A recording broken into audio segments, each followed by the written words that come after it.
எல்லோருக்கும் வணக்கம்.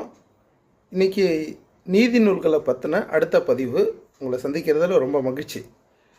தமிழ் மொழியில் பொதுவாக நீதி நூல்கள் அப்படின்னு சொல்கிறது பார்த்திங்க அப்படின்னாக்கா, ஒரு மனிதன் தன்னோட வாழ்க்கையில் ஒழுக்கத்தோட அறத்தோட நல்வழியில் நடக்கிறது எப்படி அப்படின்னு சொல்லி கொடுக்கறது தான் நீதி நூல்கள்னு வரிசைப்படுத்தியிருக்கிறாங்க. அந்த காலத்தில் மொத்தம் பார்த்திங்கனாக்கா 19 நீதி நூல்கள் இருக்குது.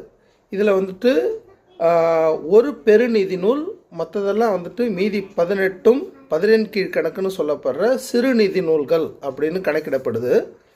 இதில் பெருநீதி நூல் எல்லாருக்கும் தெரிஞ்சது உலக பொதுமறை என்று அறியப்படுகிற என்று சொல்லப்படுகிற திருவள்ளுவர் எழுதிய திருக்குறள். இது பெருநீதி நூல்.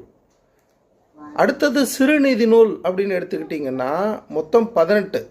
இது என்னென்ன அப்படின்னு பார்த்தீங்கன்னா, நாலடியார்லேருந்து ஆரம்பித்து நாலடியார், இன்னா 40, இனியவை 40, கார் 40, ஆசாரக்கோவை, பழமொழி 400, சிறுபஞ்ச மூலம், முதுமொழி காஞ்சி, திரிகடுகம், ஏலாதி, திணைமாலை 150, ஐந்திணை 70, ஐந்திணை 50, கைத்தலை மாலை, திணைமொழி 50, 50 நெடுநல்வாடை, பெரும்பானாற்றுப்படை. இந்த பெரும்பானாற்றுப்படை அப்படிங்கிறத ஒரு சிலர் சேர்ப்பாங்க, ஒரு சிலர் சேர்க்க மாட்டாங்க.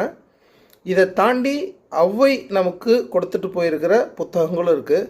ஆத்திச்சூடி, மூதுரை, கொன்றைவேந்தன், அதுக்கப்புறம் ஔவை எழுதிய குறள்கள் இருக்குது. இதெல்லாமே சேர்த்து தான் தமிழில் நீதி நூல்கள்னு அறியப்படுது.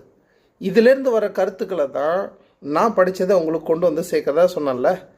ஒவ்வொரு நாளும் இதை உங்கள்கிட்ட பகிர்ந்துக்கிறேன். அடுத்த வீடியோவில் சந்திப்போம். வணக்கம்.